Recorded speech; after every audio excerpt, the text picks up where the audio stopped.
genre.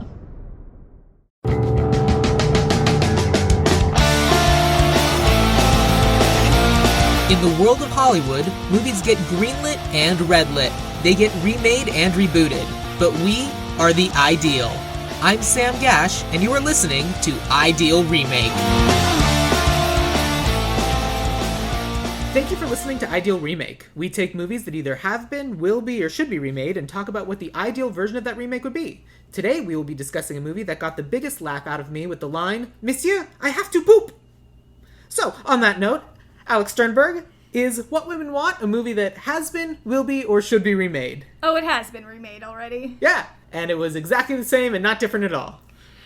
Well, it was gender swap. Yeah, it was gender I swap. did not watch that one for these purposes. So. No, I didn't either, and that's probably fine. Yeah. But Alix, welcome to Ideal Remake. Thank you so much for having me. I'm so Thank you excited. very much for being here. Before anything else happens, so people know who they're listening to, tell us a little bit about yourself.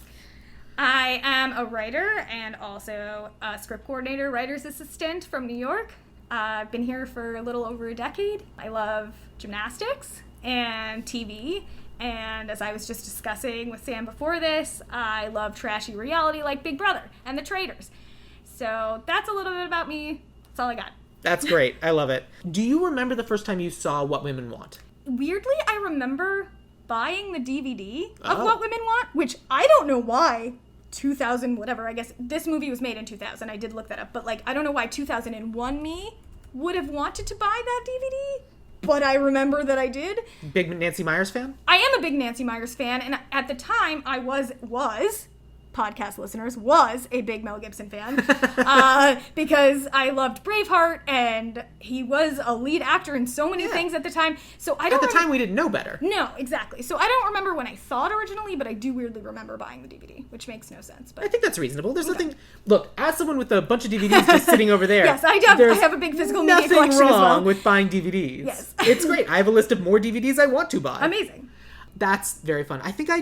I feel like I may have gone with my parents and seen this in the theater. I feel like I probably did too. I mean, I don't super remember, but... Yeah, I was 12, 13 years old in 2000, 2001, so it's not at a time when I was boy, this trailer really got me. I need to make time. It was no, this seems like it's going to be a fun comedy, let's go see it together. And we did, and it was fine. And I didn't watch the movie again until rewatching it for this episode. Absolutely, same with me. And my response to it is just the same as it was when in 2000, 2001. Oh boy, it was rough. I don't think I understood how terrible it was until, and how badly it aged. This movie starts with what was it? This is what a man's man is, and this guy, he's a man's man. Do you want to know how much of a man's man he is? His mom was a Vegas dancer, and so this man's man grew up surrounded by scantily clad ladies. And you know what that made him love? Scantily clad ladies. Somehow it didn't make him gay. No. We're just as surprised as you are, but he loves scantily clad ladies. And that's how he learned to be a man, from these scantily clad ladies, obviously. It established his moral code. Yes. And, fundamentally, I actually think that's a great way to start a movie. Yeah. Because it's hey, look, we're immediately destigmatizing sex. Right. We're immediately heightening, the valuation of women, and especially women in the sex industry. Absolutely. Or any scantily clad industry. And For it's sure. oh no, these are my peers and the people I'm surrounded by, the people who raised me. Of course I respect them and I love them, and that's amazing. Right. And that's fine until you get to who Mel Gibson is now. Yeah. And he's just the caddest of cads. My goodness. I wrote down, horrible wife versus job joke, and there's a woman argument he makes that reminds me of what agents tell white males why they didn't get a job. And there was a literal, hopefully I can be dirty on this show. Of course you can. There was a literal cum joke within the first 10 minutes, and I was oh, what are we doing? Yeah. What? Yeah. No. It was a wild leap of, you'd think that this person, this guy, would have all of the tools to be yeah, women are people. Right, I respect them because or I may like them scantily clad, as you said, but sure. I respect them because I grew up around all of right. them. They taught me how to be, I don't know, nice, kind, whatever. There's an element of this where if the Nick Marshall character was yeah, I mean I hang out at strip clubs because that reminds me of my mother. I'd be like, please go to a therapist, which I thought many times during this movie. And then he does, and then she's the worst character. She's terrible. And then, I have so many thoughts. I have so many thoughts about her, but we'll get to her later. So many. But like, it's like, look, I understand if like you have the sense of nostalgia and this is the way you were raised until you were clearly like 12 or 13 years old. Yeah. And like, I don't have a problem with that. No. But like, I feel like that would produce a different sort of person. I agree. If like, then he goes through all of that, and then like at 12, 13 years old, he then they go through a divorce, and then he's raised by like his father, and who's like, nah, kid, I'll tell you exactly what matters. The only thing that matters is the poontang. Right. Women are terrible. Yeah, like whatever. Women is objects, you see? And whoever gets the most wins. Right. But he wasn't raised that way. No. So it's like, what are you doing? Yeah, there was a jump, and I don't, like, to be fair, when 12 to 13 years old, 30 years go by. Right. And, like, he's a different person. Yeah. But still. Yeah. Yeah. But still is correct. It's like, what? And the fact, also, I just want to highlight again, this movie came out in 2000, so that's 25 years ago at this point, but... How dare you? 2000, I know. Sorry for everybody who's has a crisis. But like, 2000, this was not a time where, like, this kind of movie would generally play well, so I'm guessing it sort of, like, sold on the basis of Mel Gibson and Helen Hunt. Because, like... Yeah?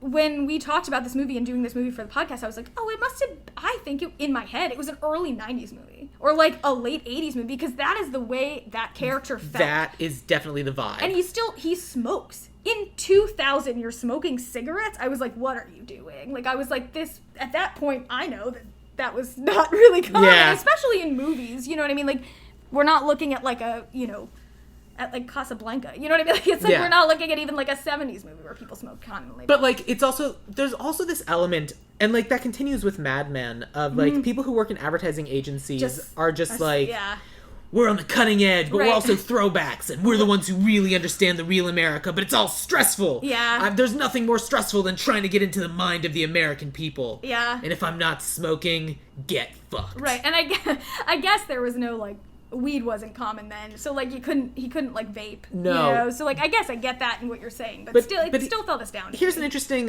little bit of trivia. So the Helen Hunt character, Darcy McGuire, she left a company named BBDO to go work for whatever this company was called, this made-up company. Yeah. But BBDO is a real company. Interesting. And I know that because my sister worked there. Oh my gosh. Until very recently. Was it like the movie? Yep. Okay. Yeah. Bummer for your sister. I'm sorry. So I only learned it after she left, but apparently she didn't particularly enjoy working there, and I have never gotten the full story. That's not the relationship we tend to have. Fair enough. Which, c'est la vie. Yeah. But it was working at this because it is the big name in advertising. Like, it is the big name in advertising. Okay. That's interesting. When they say they got someone from BBDO, they got someone from the company. Right. Which is why my sister worked there for so long, because, like, if you're working for the biggest company, like, theoretically it's going to be, like, the place to be. Yeah. It just didn't make her happy, which was too bad, and I feel bad about that. Yeah. No, that's interesting, because also, like, as you probably know, or as I know, working in the industry, like, you have to clear that. That has to be something that, like, is okay to say, but they didn't show anything. They really just said we got her from BBD. Yeah. So like, that's probably why the actual company was made up. But that's interesting. I didn't know that. Yeah, so like one of the stories that I remember my sister telling was like in 2021 or 2022 when she was still working in the office. Yeah.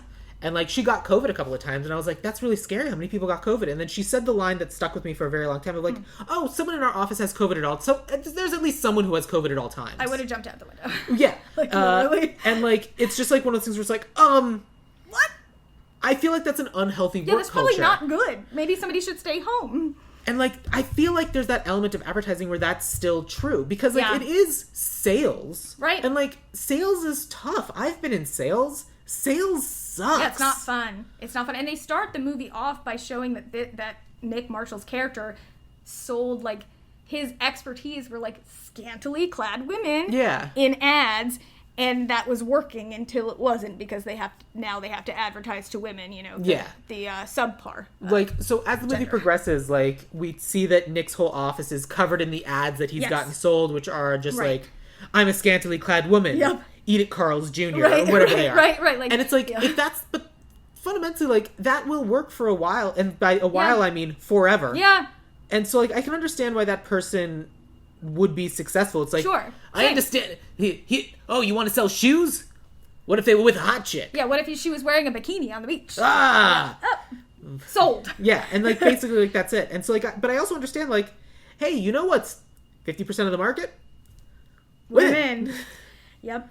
Yeah. But yeah, so anyway, as the movie progresses, Nick is like, he's going to be promoted to VP or whatever it is, and he doesn't get the job. Instead, Helen Hunt gets the job because she's a woman. We need to start selling things to women, and maybe a woman can do that. Yep. Which, a little bit sexist, but also correct. Yeah, do that. also true. Absolutely do that. Right, because all the women we see before then, let me point out, are like secretaries who have Ivy League educations. We'll get into that later. But the unfortunate suicidal copy girl who is okay at the end, but like, you know, or file girl. So like all the women we see are not the people working in like, and there's maybe one person in that big meeting where they announce Helen Hunt. Like I don't think she's like a high level executive. So there's really not a lot of women. She's not selling stuff. There's like 2 or 3 lady executives that are at like the Nick Marshall level. Right. But also like one of the thoughts that they have once Nick starts being able to read ladies' minds is, God, I hate that you've seen me naked. So like it's even that like we're even like diminishing of just like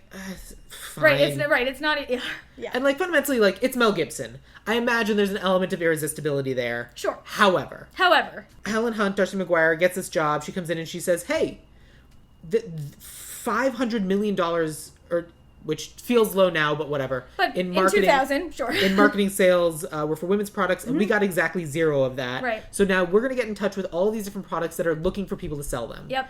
And I think that methodology is perfect. Yeah. I think it was an amazing idea. I agree. And, like, she gives out these pink boxes to everybody with a bunch of products for women. Pantyhose, control top, a pore strip. Leg wax. A bra, I think. Yeah. A bra.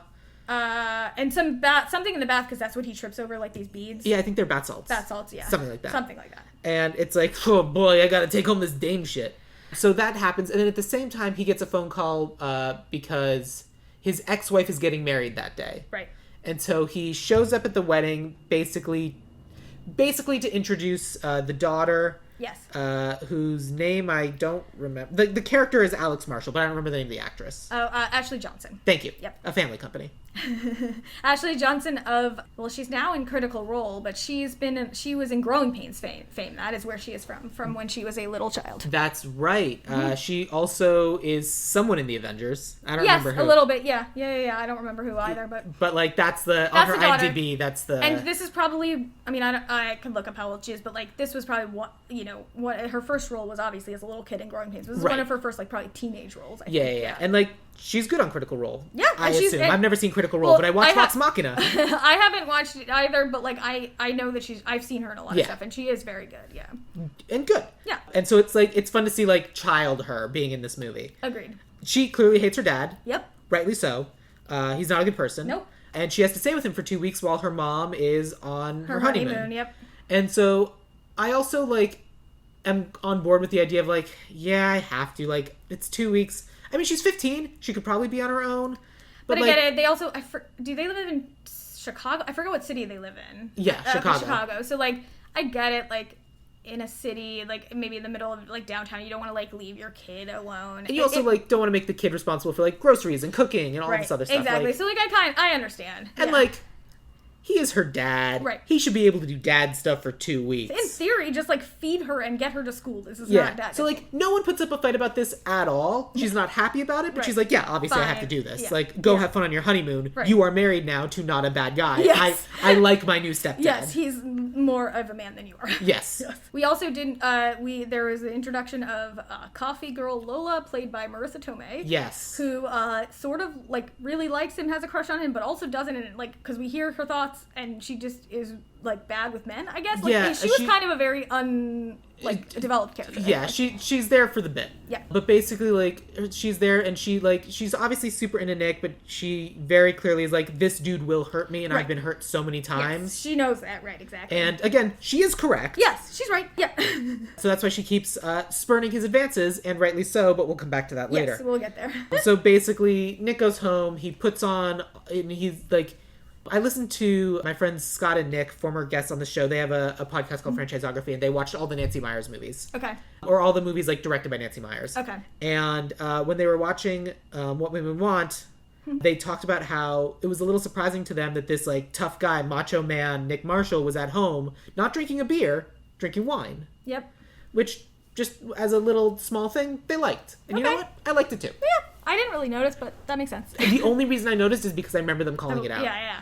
So yeah, he goes home and, like, puts on all the women's products. Yeah, he's like, he gets a little wine drunk, and then he's like, you want me to get to know these things? Fine, I'll get to know these things. And he puts on he digs through his daughter's bag, finds chick music, puts on Alanis Morissette. Yeah, sure does. And then puts on, uses literally all everything. the ladies' products. And I gotta say, I will never not find, like, a man waxing segment not mildly funny. Like, of course it is. 40-year-old virgin, like, Friends does it, this did it, and I did, like, chuckle at that. I was like, yeah, and because they all are like, what's so bad about this? You know, like, I mean, and so he did the same thing, and it was funny, and then... Meanwhile, when I was a child, I very much remember going with my mother to a waxing appointment. That is traumatizing. Yes. Yeah. Because I remember, like, my mom brought me to, like, one of those, and also, like, a chiropractor. And I remember the... Oh, yeah. And I'm just like, fuck! Yeah, what the hell? And then I also remember, like, going with her to the chiropractor and the crack! And I'm just like, no! And, like, because I remember I was, like, 6 or 7 at the time. Gosh. And just, like, immediately be like, well, my mother's dead, and just sobbing. Oh, no. My mom took me to a lot of weird appointments, but I usually had to wait outside. I don't know why I didn't. I don't know why that wasn't the option. Even at age 6 or 7, she was like, here's a waiting room, don't move. And I'm Yeah. like, okay. Look at this magazine. Right. I'm sure it's fine. Yeah. They have a highlights somewhere. Yep. Whatever. Yeah. Like, I don't That remember... is traumatizing. Oof. Yeah. I don't like that. Like, that didn't come back to me until just this moment, so... I'm so sorry that we have to relive your trauma. And so, like, then Alix Marshall and her boyfriend come home. Yep, her loser, 18-year-old, I believe. She's 15 and he's 18. Yeah, which sucks, and we'll get to that. Yeah. Like, my notes on that are going to be the exact same thing that they were for my Uncle Buck episode. So Yeah, if anyone fair listened to enough. that episode, get ready, because it's the exact same fucking arc. Yeah. And I don't find that interesting. No, I don't really find it interesting either. Because it's been done 15,000 times. Right, and I mean, they had to have something with the daughter so that so that Nick could have an arc with her and teach her But, like, something. fundamentally, like, this dude walks in and is like, you're wearing women's stuff. Right, it's like... And it's like, fine, whatever. It's also like, do you want to look at what he's wearing in this, right when he walks in? Like, I mean, he's Right. borderline wearing women's clothes anyway. Well, that's what my actual suggestion was going to be. Just like have him walk in wearing nail polish too. Yeah. And like have him like look at the Be like, at nice Nick's nail and be like, polish. oh, I love that color on you. Yeah. And then like he kisses the daughter and goes off and leaves. Right. Great. Right. Fine. And then Nick be self conscious like, but he saw me and he made fun of me. It's like, no, Dad. He likes wears that nail polish. color Yeah, on you. Right. Why are you being weird about this? Yeah, We're the ones that are kind of accepting whatever it is you're going through. Right, exactly. Fine. As opposed to just being like, why are you so weird and what's going on with you? I'm also just a guy's guy. Yeah, I'm a man's man. All guys talk with this kind of obnoxious, stereotypical accent that no one actually talks like this. I mean, it's a perfect Mel Gibson impression. So Hey, I'm Mel Gibson. I smoke cigarettes. I hate the Jews. Oh, he sure does. Oh, we'll get into that later, too. Yeah. Yeah, we have a lot to say about Mel that, Gibson's so. a bad man. He's a bad, bad man. But anyway, so then, like, Mel Gibson's, like, feeling self-conscious, and, like, he's blow-drying his hair after putting, like, hair foam, and, like, he drops the backbeat, slips and falls into the bathtub. Well, first he doesn't, and he's like, oh my god, that could have been a disaster. All accidents, he, like, starts listing accidents. Yeah. And then I'm like, why are you still holding the hairdryer? The hairdryer's still on. If you know this, put it down. And then he just trips and falls. And then he's in the bathtub, and then he's electrocuted. Yep, and he's electrocuted, and then he gets woken up by his a house cleaner, I would say. Yeah, like, housekeeper. Yeah. Who... That's a weird dynamic. That was a very weird dynamic. I didn't recast her. I didn't recast her either, to be honest. I was like, that is unnecessary. That's a Nancy Meyers thing. Sure. And it's also like... Which, again, I only know about because of the franchisography. Right. And also, like, I feel like also it was to establish what happened because, like, then he goes outside and hears, like, so many women's voices. So this was, like, his first, like, what? Like, he kind of didn't know if he was actually hearing. So, like, I get it in that sense, but also, like... Yeah, but like it wasn't necessary. I remember them talking about The Parent Trap and how this rich white guy just had, like, a live-in housekeeper that just, like, took care of him. He was just a man who needed to be taken care of by this woman. Yeah. Which is true in this movie, and Parent Trap. And probably, many of... Yeah, it's probably just, like, if I'm gonna do movies about rich white people... They have house cleaners who come early in the morning and wake them up and get their bagels for them. Yes. That sounds nice, I guess. But I mean, look, if you can afford it... Right, sure. And you can pay them a living wage... Yes, 100%. Great. Anyway. Whatever. So the house cleaner comes, wakes him up. And magic happened. He can now hear women thinking. Right. Or hear women's thoughts. Yes. What are the rules? It seems as if... Well, first of all, he definitely doesn't hear men's thoughts. True. And that's definitely one rule. I don't know that there are rules. I mean, it seems like he can hear anything women think when he, generally, to the point where the line, even Monsieur, I have to poop. It only happens once. It's just that one line. It's just a little favorite. French poodle. Oh, yes. And it was a lady French poodle. Clearly. It's gotta be. It would have to be. Right. They didn't really show any male dogs to prove that point, but I'm guessing. Well, they didn't show any other dogs. Right, just that. And, is it just dogs? Is it also cats? Is it mice? Is it rats? You're in Chicago. There's definitely rats. Is it all female animals? Is it... I'm guessing, but they didn't show that. Right. So it's I don't know what, the bounds of this superpower are. Right. But, one of the bounds that I found interesting is way later in the movie, he gets a call from Helen Hunt, and he hears her thoughts over the phone. That was weird. It's also crazy because you can't tell when she's talking because it sounds the same to you. Yes, agreed. And he's like, and he repeated it back, and she's like, "Did I say that?" I'm like, wouldn't you know that you didn't say that? I think the first thought is, I shouldn't be calling, and he goes, "Oh, Helen." She's like, "I didn't say anything. How'd you know it was me?" Right. But in the middle of the conversation, he's says something, and she's like, "Did I say that before?" Yeah. He's like, "How do you not know what you just said?" Yeah. Yeah.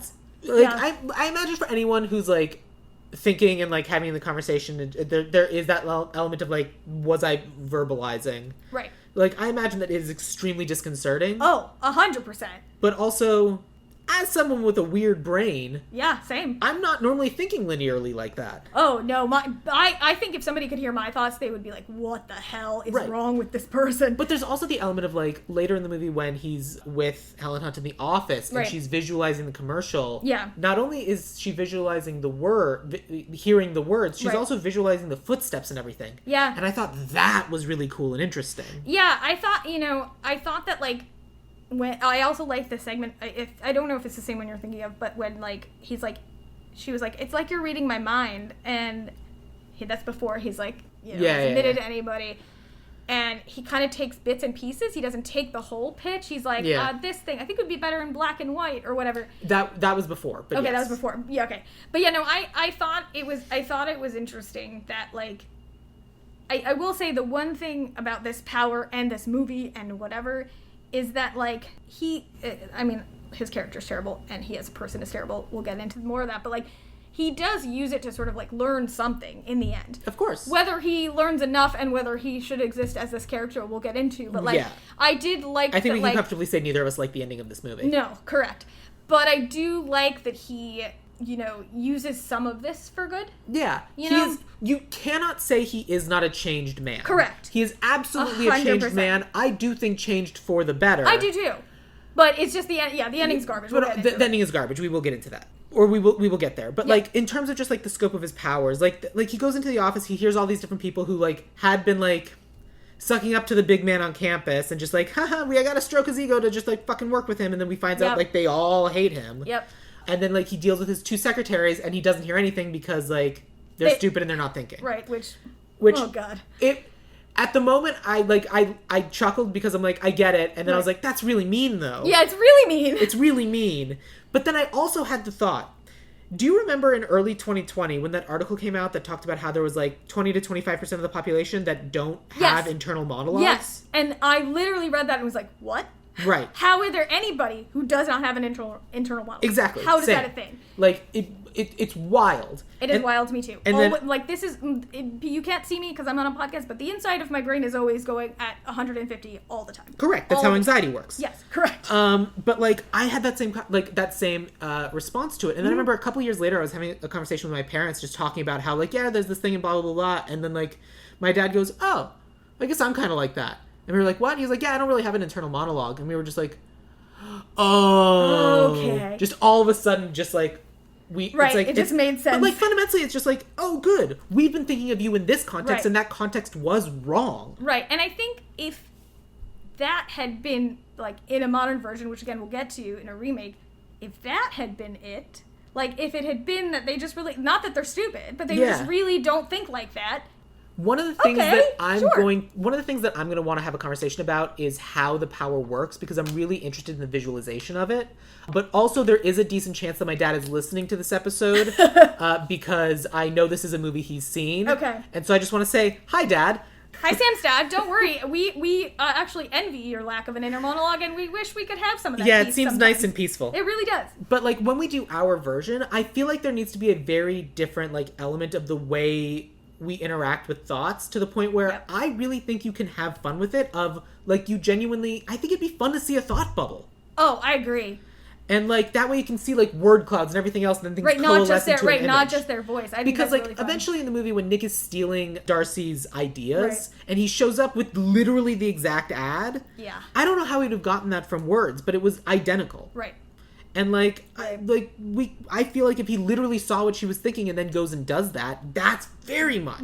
Making it more visual would be very cool. Especially, and I also think that's way more fun. Right, especially be modern and, like, you could see texting, but what you're actually thinking, and you want to text, and you're like, no, like, you know. Well, I also really like the idea of, like, because this is an ideal remake, and money's no of course. object. No. Of, like, you get to have stylization of the way different women think, and because you get, and no one will think the same way. 100%. Like, different fonts, different ways, different words, the musicography of it all. Oh, totally. I think that's really cool. Yeah. The plurality of it. Right.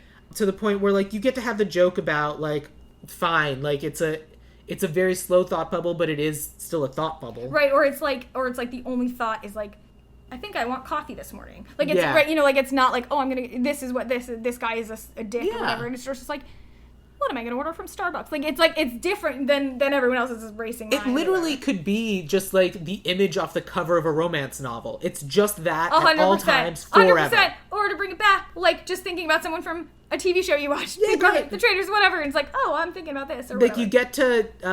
you get to some character who you think is really tough and really impressive, and, like, their thoughts are in cartoon. Yeah, 100, yeah, no, exactly. And, like, I just think, like, that would be really cool. If the movie is truly about getting to know who women are, I feel like that's the way to do it. Because the way it functions now, like, there's this weird thing where, like, Mel Gibson's, like holding his ear kind of towards the woman to try to hear her thoughts better. Like, this weird acting choice that is a terrible thing because it makes him look like an idiot. And it's just like, how is everyone in the entire world just tolerating this weird guy getting really close and running right next to you, and you just, like, don't process it at all? No, because I guarantee, like, somebody in wherever the park was would just, like, push him over. They're not going to tolerate that shit. No, that dude was about to get maced. Oh, yeah, 100%. 100%. He was way too close. Also, we have not tackled the sex scene in the movie where he hears what she's thinking. Which... that was the thing. That's the sort of thing that should have been happening from the beginning. Agreed. But again, we'll get to that. He gets into the office, and it's like, oh my god, I'm in the office. I can hear what women think. All these women hate me. Boy, my life's bad. This sucks. Yep. I don't even remember what happens after that. No, I mean that's a lot of it. And then he thinks he's dying, and that's when he goes sees the therapist. Yes, and I don't remember what's first, the prom dress thing, or, like, I think he thinks he's dying, goes to the therapist. Yes. And then I think he tries to tell his coworker, who played by Mark Fierstein, I think and Mark Fierstein's like, you're crazy. Yes. And then Helen Hunt kind of Darcy softens on him a little bit because of his daughter. Right. And then, like, shares a prom thing about the dress or whatever, and then he goes home and offers to go dress shopping. And at first her friends are like, deadbeat dad, terrible dad. And then they're like, oh, so sweet. I wish my dad was like that. Yeah. Which, I was very glad that's where it went. Me too. There was a very distinct possibility that, like, one of them was going to be like, he's kind of, like, he's kind of cute. And they didn't want that. They didn't do it. Thank God they didn't do that. They did not do that. Yeah. Correct choice. But I do think that's later, because I think he goes to the therapist first, because he's basically just having a manic episode of just like, I don't know what's happening. I think I'm dying. And let me tell you, my least favorite line in the movie was from Bette Midler, who plays the therapist, who gives the worst advice I've ever heard, had said, if you know what women want, you can rule. And I was like, what the actual fuck is happening? Yeah, so he goes to see this woman who used to be his couples counselor when he was getting divorced 10 years ago. Right, and she's like, I shouldn't have opened the door. Like, and I was like, yeah, maybe not. Maybe you shouldn't be a therapist is actually... But, like, it's one of those things where he goes and he's like, I don't know if you remember me, but all of this, I didn't know who else to call. And then she's like, oh, God, this guy. And he's like, oh, good, you do remember me. Right, and then she thinks he's crazy and is like, I'm gonna basically, I have other people I can recommend you to. Yes. And then, like, he proves it to her because he reads her mind or whatever. And he only does this the one time in the movie. Yeah, just once. Despite the fact that, like, he could do that a couple different times. Yes, and he could use a lot of therapy, not from this woman, but yes. Yes. Yes. And so basically, like, and then she gets super into the idea of, like, oh my God, you can literally read women's minds. That's the coolest thing in the world. Right. You can rule all of women. And then he tries to apply that both at sex, which he is able to do, but then also at work, because... Right. And he, like, there's this whole Advil pitch, and he, like, hears one of the women lady executives or whatever who's like, oh, I take Advil so I can fake a headache. Yeah. And I'm like, okay. And then he pitches that, and they're like, that's weird and stupid. And no one would ever do that. Also, yeah, no. Especially, also, like, let me again point out, in the year 2000, like, really? Like, you're faking a headache because you don't want to sleep with your husband? I don't know. It was a very weird thing. It was very weird, but, like, more importantly, like, this therapist finds out that someone has a genuine superpower. Right, and it's like, and then go we rule. Never see her again. Nope, and it's Bette Midler. It's Bette Midler, and, like, I think the rest of the movie should have been her stalking him and trying to, like, figure out what the hell's going on, to be like, I need to know everything about this, so, like, no, this isn't an opportunity for you to rule. This is going to be the paper that's going to make me famous. Right, or at the very least, like, let's talk about how this happened, when did it start, whatever, because, like, in every trope movie where someone gets a power, or someone time travels, or whatever... Someone else wants to try and get it. Yes, and then the first suggestion they make is, like, why don't you go back and go do... I mean, he does that. He goes back and tries to lose the power. But that's, like, always the first suggestion. It's like, okay, what happened? Okay, what if you just did that again? Then you would lose the power or whatever. Right. But yes, they always want to take it, and they always have a suggestion, and she did neither of those things. No. Did not ask the question, just was like, you're crazy. There's an argument to be made that she is the worst therapist in the history of the world. Film history. Yes, and I mean, listen, we don't know, and I hope there's not an extended edition out there. Maybe there were more scenes with her, but oh boy, it was already too long. You only get Bette Midler for one day. That's it. They could have shot 2 scenes in one day, but yeah. Maybe. But, like... Maybe she was on break from beaches. I don't know. She's busy. Yeah. But yeah, so, like, Terrible he's therapist. like, oh, being able to hear what women think can actually benefit me. I can rob my boss of her ideas. Yep. And I can the sex. Be better at the sex. So then he goes and tracks down Lola, the Marissa Tomei character. Who thinks she's terrible at sex until he listens to what she wants. Well, he asks her out because he hears her thinking that she's worried about being hurt. Yeah. And that he just wants the sex and he just wants to go fast. And he's not going to hurt her. And so he says, no, we can just go at whatever pace you want. We can go slow. I want to be respectful of you. And so he's basically just telling her what she wants to hear. And that, of course, draws her more to him. Right. And, of course, she's super into that. They go on a date. And then he's like, look, we don't have to do anything you don't want to do. And she's like, oh, my God, I've never been so hot in my life. Yeah. And they go to hook up, but then he keeps being distracted by her thoughts. Yeah. And, like, distracting and being bad at sex. And then he feels bad about that. And she's like, well, this is going to be bad. I guess you're not all that good at sex. And he's like, I'll show you. And somehow it's different. And he's then the best at sex. Right. And she's like, that was amazing. And then later, we'll get to this, but later she's like... We can jump there now. Okay. She's like, he doesn't call her back because he has now then fallen in love with Darcy and made out with her. Very appropriate for work colleagues, but none of this movie is appropriate. And then she's like, oh my God, you ignored me, you haven't called me, you're gonna hurt me, please just tell me you're gay. And he's like, I'm gay. He gets home to the lobby of his building and looks to the left, and she's just standing there staring into the window. Yeah. I don't know where she found out where he lived. Her a little bit. But it's fucking great. Marissa Tomei kills it. Oh, she's great. I have no notes about any of Marissa Tomei's performances in this movie. She's incredible because she always is. Of course. But, like, she's basically just like, this happened again, it happened again, and, like, it's the, like, and then I guess her thought is that, please tell me you're gay, right? Please, she doesn't say it out loud. You have to tell me you're, like, you have to tell me you're gay, or it happened again, and then it's my fault, it happened again, it's all my fault, and it's just, like, she's spiraling, and he's like, you're right, you got me, I'm gay. Yeah.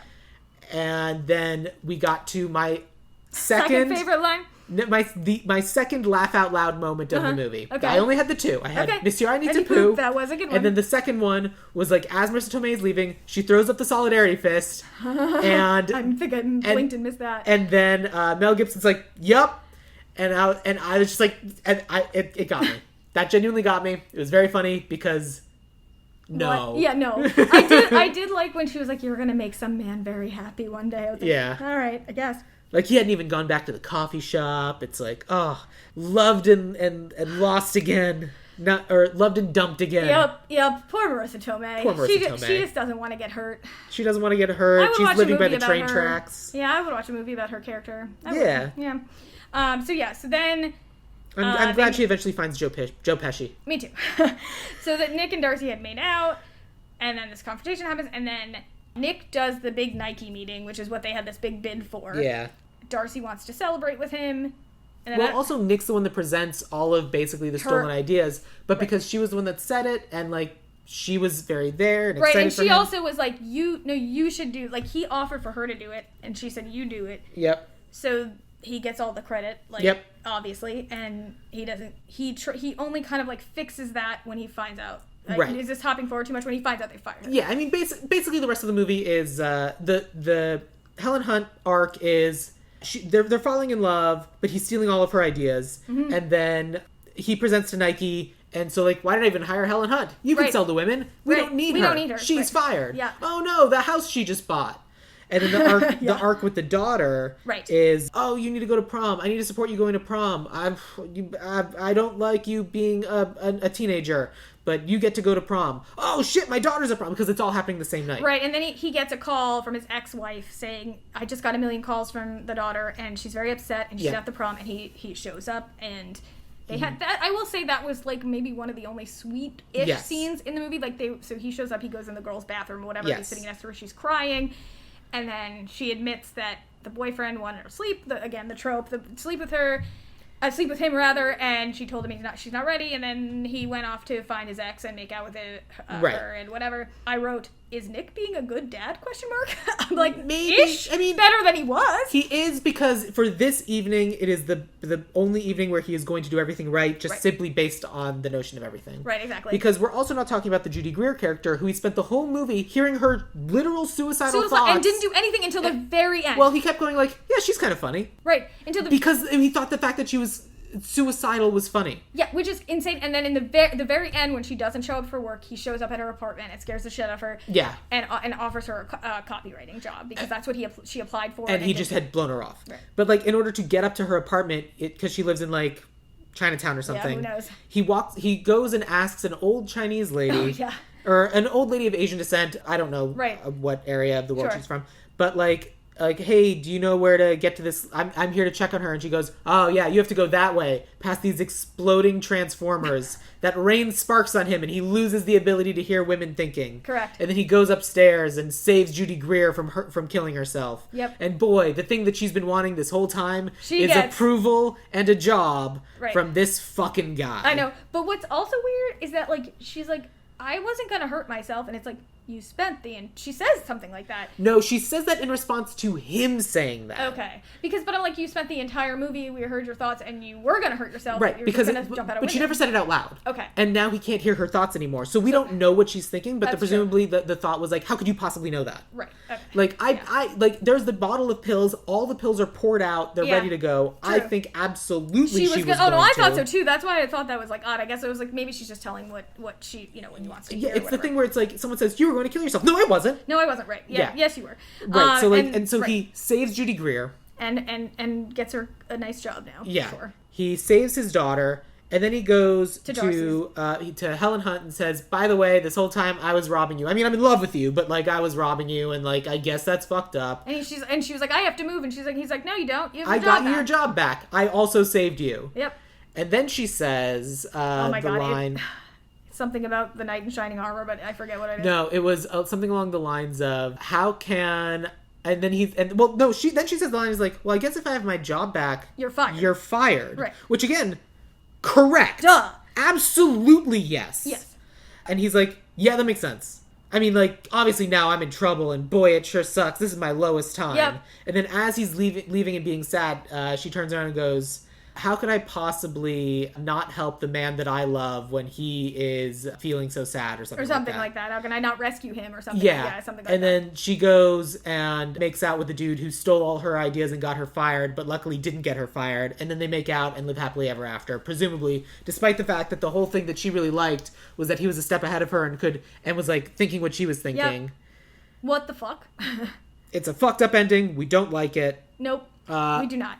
There's a little subplot with Sarah Paulson where it is revealed that she went to an Ivy League college, which basically just like gets Nick coffee. Yep. And once Nick is able to like hear thoughts, he learns that, and he starts like connecting with all the women in the office, who all hated him, but now they like him because now he can hear what they think. He can be charming. Yep. But like Sarah Paulson was like calling long distance to Israel to like talk about a joke that unfortunately does not. That does not age. Well, you know what doesn't age well? Well, he was right, and the boyfriend is into her and does move to Chicago to be with her, and then as a thank you gives Mel Gibson a yarmulke. Yep. You know who shouldn't ever have a yarmulke? A yarmulke? Mel Gibson. Fucking Passion of the Christ over there. Yeah. For fuck's sake. What? Yeah. No. But yeah, that was a little subplot. He had previously encouraged her, because he heard her thoughts, obviously, to be like, no, if you're happy in New York, you shouldn't have to go to Israel. Chicago, but yes. Or, sorry, Chicago. If you're happy here, you should not have to follow him in Israel. Which, like, that's not the worst advice. But, no, like, it's good advice. But also, like, what? And then he does show up, he's real, and whatever. So, oh boy, what a movie. So anyway, this movie. This is a movie. It was made. Yeah. Yeah, sure did. We sure watched it. I know you have a lot of thoughts about this movie. Sure do. So let's talk about them. Okay. How would you like to remake What Women Want? Okay. So... I'm sorry. I phrased that badly. No, you didn't. What would this woman want from What Women Want? So my main thoughts are... I'm sorry. No, it's okay. That's all right.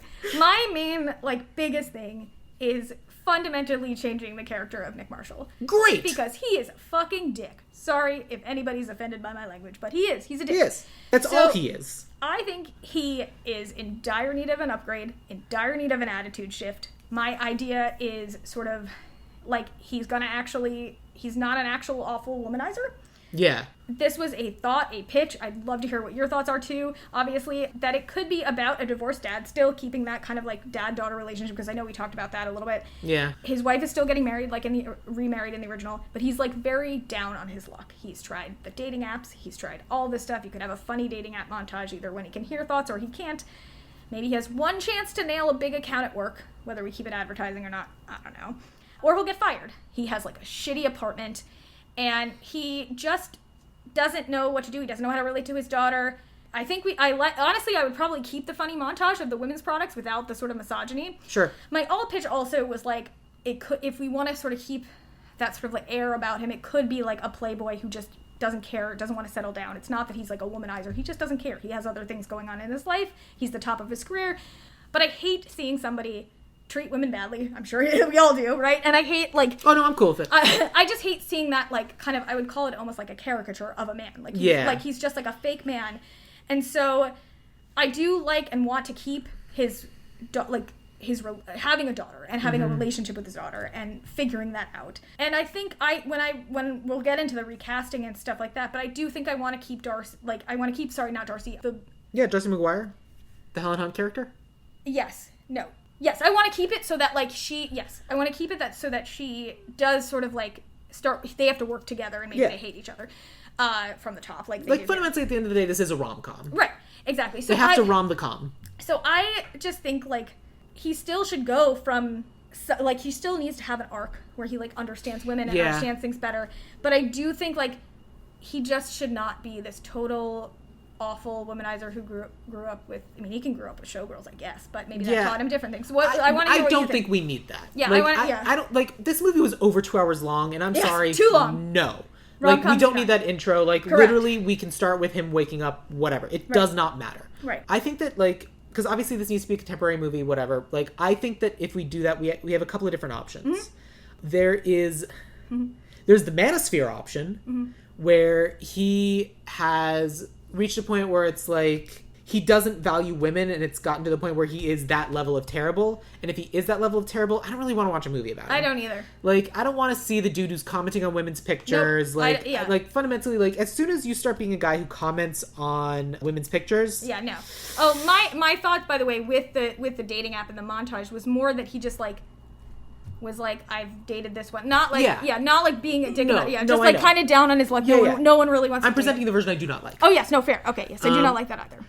The version that I think where there's the element of what does he have to gain, what does he have to lose? Right. And the thought that I had while watching this movie is that it's Groundhog's Day. Interesting. Okay. It it is fundamentally, it kind of is until he gets his It is a shitty man who is stuck in a crazy situation that he's stuck in for as long as he needs to be until he learns that women are people and treats them with respect, and that's what finally sets him free from the shitty situation. That makes sense. It's Groundhog's Day. My thought about if the other sort of like, if he was down on his luck, my thought was that this campaign or whatever he's working on, like, regardless, it could also work in your scenario. Like, he has one chance to nail this thing at work. Yes. Nail this campaign. Well, and it can work with your version as well. He steals it anyway, and then he has to learn not to steal and come up with it. Well, because, like, at the end of the movie, he talks about how, like, he was stealing all of this stuff from Helen Hunt. Right. And then he fell in love with her. Right. And then it wasn't okay to steal from her anymore. It's so was never the lesson right. No, it's never. If you hadn't fallen in love with her, you could have kept stealing from her? Right. No, it's just never. Right. It's never okay. So. And, like, there's the element of, this is separate, but, like, he has kind of a pseudo date with Darcy McGuire, Helen Hunt. Right. And they go to a piano bar called the Back Door. And if that's not a gay bar, I don't know what the fuck you're doing. Fair. I think I had the same thought. Yeah. I wrote that down and I just saw my note. You were like, no, this has to be, But, I don't think it should be the same because the whole, like... I agree. I think, Because, so I feel like we can kind of build the character around this. Do you want him to still be an advertising executive?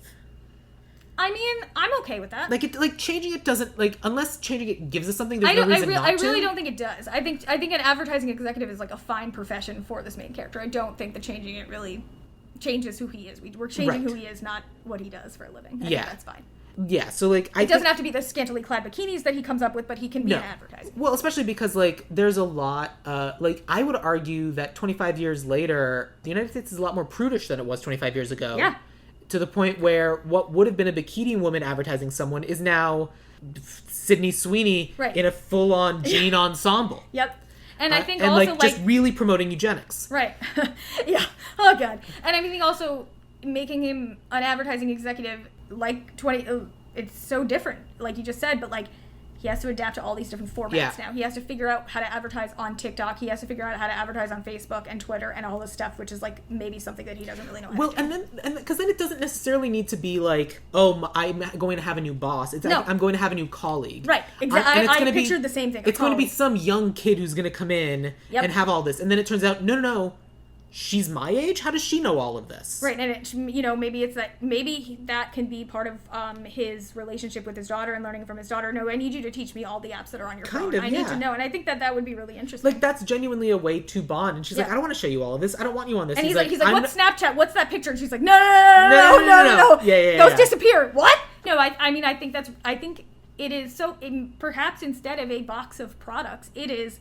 These are what we're now targeting. These are where we have to now place ads, and he has to go learn them in it. Because as someone who is, like, tech support for, like, my mother who is older and my godmother who is older, like, my godmother texted me today being like, do you know how to scan things? Like, but, like, he would know. He's younger. He would be in that younger demo. By the way, Mel Gibson was 44 and Helen Hunt 37, if anybody wondered. So they're age different when they shot the movie. So it's okay. Yeah. But I think you're right. Like, it's not a young whippersnapper who comes in. It's right. It's his age. I cast two people in their 40s. I did too. But to that end, like, in interacting with the daughter, that can be an even greater invasion of privacy where he does not ask permission. He just, like, picks up the phone and starts going through it. Yeah, and she's like, what the fuck? And that is one of the most fucked up things a person can do. 100%. Like, I feel like what we can do with our guy is just make him a selfish ass. Yes. He's selfish to everyone. Yep, and that's why, I honestly think keeping the divorce part, because you have the daughter. Yes. Because, like, I don't know, I don't really want to see, like,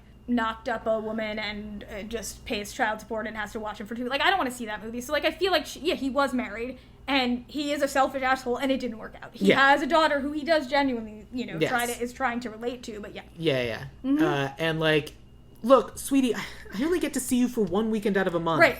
I just want to know Work with me here. Right, please, yeah. Like, I understand that, like, I'll rephrase. Your mother's lawyer was better than mine. I don't know how she did it, but she managed to make it so I only get to see you for 1 weekend a month. Right. Or I'll litigate that someplace in the future. Like, all I need you to do is agree to it and sign these papers. No. Next time. Right. But, like, then let's spend some time together. Like, tell me, what is TalkTick? Right. Yeah. What is Snipper? Yes. What is Snipchat? But, like, something like that. Right, But, like, and if I he's see, selfish to everybody, right, then I think, and, like, because he only, in his personal life, hangs out with dudes, yes, and because that's all he interacts with, yes, it's the whole, like, greed is good mentality. right. And it's not that he's necessarily a misogynist. No. It's that he's so selfish and, like, he only knows how to connect with his, like, people he sees as equal, like, people he sees as mirrors of himself. Right. That it's just this echo chamber of terribleness. That's who, like, he's surrounded by yes men, literally. And I think Yes. that also, like, in that regard, it's like, we would make him somebody who's sort of, like I had said a little bit about this, like, sort of at the top of his game career-wise. He has a shit ton of money. He doesn't see the need to, like I said, settle down, surround, like, not be an asshole, because guess what? Money can buy you a lot of things, and this guy knows that. And it's not, like, right, it's not that he's like, hey, doll face, like, what do you do? Like, hey, want to go home later? Like, he's not, he hangs out with dudes. He doesn't really care. He has a daughter that he's trying to relate to on his weekends, and, like, he obviously, like, I mean, we gotta make him at least, like, enjoy the, like, he has a male gaze or whatever the fuck, but, like, he's not a misogynist asshole. He's just selfish. He's just a selfish asshole who really just cares for what he's doing and doesn't really think about anybody else. If there's one thing that, to the large detriment of this country, we have been learning recently, it's that people who have no empathy and just think about themselves tend to do very well. Yes. Unfortunately. It's fucked up, but they do. Yeah. Like, the thing that makes you considerate and a good boss also potentially means you make less money. Right. Like, and it means you have emotions and feelings and can if you're not doing wage theft, you will never be a billionaire. Right. And if you want to be a billionaire, you start doing wage theft because you only see that money as yours and not the product of all of us. Right. So he's not, like, thinking, like, oh, my secretary has an Ivy, like, you know, he's not thinking, like, oh, I should really give this person an opportunity or I should really do this. He's just kind of like, she gets me my coffee and she does errands and goes and get my dry cleaning, and that's the way it is. Not even that. I'm paying her. Right, I'm paying her to do She must be thrilled to be here. She's making money. Right, exactly. I'm doing her a favor. It's the whole fucking, like, entertainment industry. You're privileged to be here. You're lucky to be here. That's what it is. Well, and so, like, I don't think it's hearing women's thoughts is what makes them a better person, because I think there should also be some really shitty women. Fair. Like, but I also think it's just being confronted with the way other people think and learning that not all people think like he does. Right. I think is going to be a real game changer, because, like, oh, she loves this job. I'm such a hero. Fuck, I hate this job. I wish I was dead. Right. That's going to make a difference. Yeah, in your version, do you think that he can hear everybody's thoughts? No, I don't think that's interesting. I don't think it's as interesting either. Well, I'll rephrase. It's not that I don't think it's as interesting. It's that I don't want to hear what dudes are thinking. No, I don't really want to either. But I think you're right. I think it's, dudes are gross. Yeah, no, they are. And, like, especially the dude dogs. All they can think about is what's this smell. Yes, I'm gonna sniff your butt. No, I agree. I think especially if we're keeping him, you know, as sort of a this selfish asshole. Like, no, he doesn't. He's never really thought about what women think because he's never had to. And because he's never thought about what anyone thinks. Right, he doesn't care. Right, because he's only thought about what he thinks. He's not interested in hanging out with his daughter more because he wants to hang out more with his daughter, but because he's still trying to win the divorce. Right, and he also wants, now, at this point, if we're going with sort of our plot line, like, he wants to get something from her. He needs her. He does now. Right. And, like, he does need her, and, like, but he needs the information from her, and so that's why he steals her phone. He doesn't think he needs her, he just needs the information. He needs stuff from her. But he learns, there's like the unspoken stuff, the communication, like, just looking at stuff and just, it will never be possible for me to learn everything because I only have my singular perspective. Right, and now I'm gonna have others. Being exposed to this other perspective will help me learn and grow as a human being in ways that I never would have been able to do so before. Totally. And also, this is crazy. She's like a person. Right. She's a person. Oh my god, my colleague's a person. Oh my god, my secretary's a person. Oh my god, all these people are people who, like, I just, like, I thought I was the only one. Right. And I thought my, like, buddies who I go to the gay bar with are also my buddies. Go to the gay bar? Yeah, back door, whatever. Go to the back door? Go to the back door. Yeah. That's kind of like character arc stuff. We also, with the advertising firm. I think so, yeah. We've talked about just, like, the way the powers manifest. Right. And I do think thought bubbles and stuff are interesting. I think they are, too. I don't think it always has to be like that. I think also for, like, it would be really fun if I would even keep the whole montage where, like, he goes into the park and, like, hears, like, 100 women. Yes. And that as thought bubbles would be awesome. Like, just thought bubbles literally filling the screen. Like, did I leave my oven on? Like, that would be amazing. I think sometimes it can manifest as, like, you just hear Here's my pitch. Mm-hmm.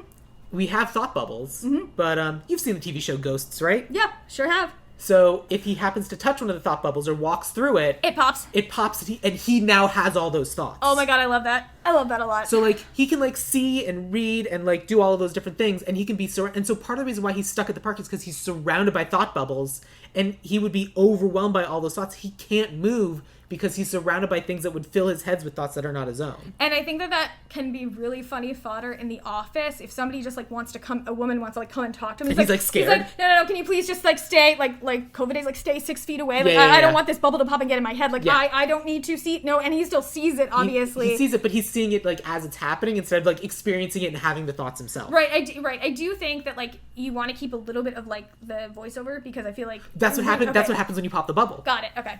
Got like... It. Because, like, when you pop the bubble, then all of a sudden you're hearing the voice. It's like in his head. His thoughts become those thoughts, and now we're actually hearing it. Yeah, no, I like that. I think that's really fun. And like you said, I'm a big font lover in general.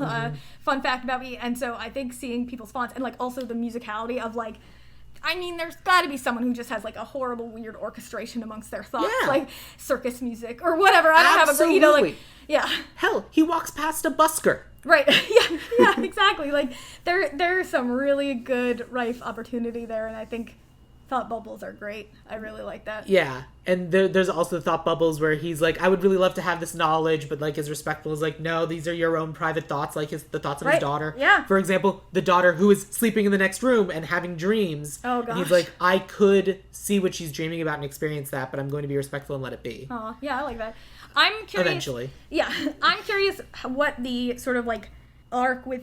I mean, we're keeping him as an advertiser. We like the modern apps that he has to learn and stuff. Like, do we think that he is going to steal... Of course he is. Yeah, okay, so what do we need to identify what that campaign would be? Or just a big campaign and he steals her thoughts and... I mean, the campaign is whoever wants to pay us money to be in the movie. Right, fair enough. So it's just that he steals her ideas over and over again. Look, if we're going to advertise Quiznos and bring back the Sprong Monkeys, or the Spong Monkeys, whatever they are, like, that's what needs to happen in this movie. That's fine. The time is now. The time is now. I understand. But no, I think you're right. I think it's just like he's going to just, like in the original, he is going to sort of steal them and sabotage. Nike's somewhat irrelevant. Yeah, it doesn't... Yeah, that's true. That's true. And I think... So I actually will get to this, but, like, I gender swapped the boss because I thought that would be interesting. The Alan Alda's character. Yeah, got it. And so, because I just was like, a woman should be the boss, like, whatever. And I just wonder, like, they're just paired together because they're colleagues. Like, do they like each other? Do they hate each other? Like, fundamentally, like, or is she new? Like, in the movie, what do you... I think she should be new. Okay. Like, but colleague, I agree. It's a rom-com. It's still a meet cute. Right. Same level, and like we can also like. You know, have him say... Like, she needs to be brought in because she is connected to the youth in ways that that he's not. Because and so that's why we assume she's going to be, like, a kid. Right. Like, I can't believe I have to work with this kid. What do you mean she's my age? Right. And, like, and she can... If we want her to be, she can still be from BBDO or whatever. She's coming from some big agency because she has been able to connect and relate. Right. Well, it's also, like, that's what these advertising firms do is they steal people. Right. And I think... But it's also what makes her so impressive is that she naturally has this gift that he doesn't have. 100%. She is able to learn about people that are not her and get in their heads. Right. She is good at doing this thing that he is learning how to do. Right, and it's like, how did you do that? Well, I listened. I listened. Also, I used everything. Like, I downloaded all these apps. I learned all of this, and I listened to what people are telling me. And he's like, what? Listening? What? Right. That's hard. And so instead of doing that, he instead steals her ideas. Right. Yep. But then he starts to learn to listen, and then he starts stealing her ideas less, but at that point the damage is done. Right, and I mean... I don't know that I'm pitching this as part of it, but, like, in a modern version, maybe she gets him fired. Like, maybe she's like, he's stealing my ideas, and, you know, I mean, if she's really at the top of her game and great, like, I don't like her getting fired, honestly. I don't know. I mean, I do like the idea... That he fights for her in the end, kind of, or... Yes. Okay. I like the idea that he fights for her in the end. That's fair. But I think that, because I think he should fight for her, because I think he has now learned some empathy. Right. But I also think she should fire, she should fire him in that. But here's the thing. She's not his boss in our version. Right, no, but so I think that, like, you know, this is, I feel like, a very relatable thing. Like, she could go to the boss and say, he's stealing my ideas, and she's like, I don't have any proof of that. You need to learn to work. I think here's the way we do it. Okay. If we do end up gender swapping the Alan Alda character or not, it doesn't really matter. No, right now. I think the way that he gets her job back is he confesses to stealing the ideas. And so when he goes to approach her at the end, he's like, no, that's the best thing. They fired me. You get your job back because I'm fired. Right. Why are you telling me this? Because I did the right thing for the first time in my life. I've been doing the shittiest wrong thing my entire life. And this only hurts me. There is no way I benefit from this at all. I hope that you have an amazing thing because you genuinely have a gift. You deserve it, right? It took me all of this to learn how to do what you do, something that you do naturally. Right. You're genuinely a good person. You listen to other people. It's amazing. Thank you. You're going to do great. Right. He learned this thing called empathy. Yeah. Right. And listening skills. And you know what? I'll work my way up again in a different industry, the old-fashioned way. Whatever. I'll go be the therapist I never had. Right. No, but I mean, we don't even need to know what he's going to go do. I mean, he can just be like, I'm going to figure it out. Like, right. Yeah, it doesn't matter. And like, there's the element of like, I like him being fired because there need to be consequences for his actions. 100%. Do you still think that they should be like in love? I don't know. I don't know either. And I think that we can end the movie on a maybe. Well, so we're not colleagues anymore? No, we're not. Well, call me. Whatever. Final line of the movie. She can say to him, "Well, what do you think I think about that?" Yeah, and then he can smile and say, "I wish I knew." Yep, bum ba bum. And then after credit sequence, Monsieur, I have to poop. Monsieur, I still need to poop. Because that dog is going to have a bigger role in this movie. I love animals, and we need to hear that dog's thoughts. I mean, part of me wants to make it his dog. I kind of want that to. Let's do it. It's our ideal remake. Fuck it. He has this dog, so like, so like an end credit scene is like he doesn't really hear the thoughts, but he said, "I still need to poop." Oh God, that also gives us an opportunity for the worst line in the movie. Are you ready? Is it the refrigerator one? No, no, I'm going to write this line right now. Go, let's hear it. The worst line that is going to be in our version of the movie, and please tell me not to put this in, but if he now has this dog, he gets to say in the first act of the movie, "Of course, she's the only bitch in the world I care about." Yeah, no, that has to be in it. Oh God, it does. But so does we have an opportunity for some really funny, like, pat me, take me for a walk, like, just like funny shit like that. Like, it doesn't have to be a major part, but making the dog his, I think, is really good. Yes. Yeah. The second worst line not in our movie, but when he opens the refrigerator and says, "What am I doing? She's not in the refrigerator." And I was like, what the fuck just happened? Oh, I didn't mind that line. No, I mean, it was just... It was bad. It made me chuckle a little. There was a lot in this movie of Nick Marshall talking to himself. Yes. Which, as writers, drives us fucking nuts. Yes. Because we won't have a lot of that in our movie. No. No. He's just going to hear a lot of thoughts. I will say, I meant to share this fun fact earlier. Please. This movie, as we know, produced and directed, not written, by Nancy Meyers. This is the only movie, according to Wikipedia, that Nancy Meyers directed and produced but did not write. Oh. Which is weird. Did she learn something? Was she like, never again, I gotta write all my shit? Maybe. Because, oh boy, Nancy Meyers, what you doing, lady? I love your movies. Written story by Diane Drake, and then story and screenplay by Kathy Uspa and Josh Goldsmith. I believe Kathy Uspa has done some big things. Let me see. Quite possibly. Very familiar. Her top credits are King of Queens, Oof. What Men Want, and 13 Going on 30. Well, here's the thing. 13 and Going on 30 is a national treasure of a movie, so I am going to never insult that. Oh, and she also wrote the Mighty Ducks Game Changer series on Disney, which I did watch. So thank you, Kathy Espa. Yeah. But The King of Queens was a fundamentally 90s series, which I would say The King of Queens and What Women Want are cousins. I believe that. Yeah. But anyway, yeah, Nancy Meyers did not write this, and I think maybe from here on out she was like, I am going to be a writer-director and not let somebody else do this. I just thought that was a weird, fun fact, because her movies are very beloved. Not this one, but they are. Yeah. So, anyway, fun fact, weird fact. But what else do we need for our version? Oh, I kept Erin the File Girl. I did too. Because I think that's important. I did too. We didn't talk about this at all, but I did mention it in text to you, is that I made the Sarah Paulson character, Annie the assistant, a trans woman. Which I love. Because he can hear all women's thoughts. Right. Trans women are women. I love that. I mean, I cast her as a woman, but I kind of love going with a trans woman. I only gender swapped Ellen Alda, like I told you. Yeah. Everybody else is the same. But yeah, we'll get to that in a minute. Cool. Is there anything else we need for our version in terms of like plot, character powers? We haven't really talked about what we want to do with Lola. Right, with Lola, and we haven't really concluded what the daughter conclusion is. I think it can be a simple... Oh, yeah. what do you want to do with the daughter and the boyfriend? I think making him goth and fun and, like, not a dickwad is good, but, like, he does have to kind of... He has to see the error of his ways, obviously, and come to her aid. So I don't know. Maybe, like, this is first pitch, bad pitch. Like, maybe he like, released something online. But that kind of makes him a gross person. I don't want the boyfriend to be a bad guy. Like, I like it when... Like, I genuinely think that she's been spending this whole time building up to prom... Mm-hmm. And then instead, like, thinking that they're finally going to have sex. And then instead of that happening, he breaks up with her. Yeah, but not over that. Not over that. Not because of anything else. She was into it. She was looking forward to it the whole time. Yeah. And instead, because she really, really liked him, because he was basically everything her dad wasn't. He was sweet, caring, empathetic. Yep, not a man's man. Not a man's man, just genuinely a very nice guy.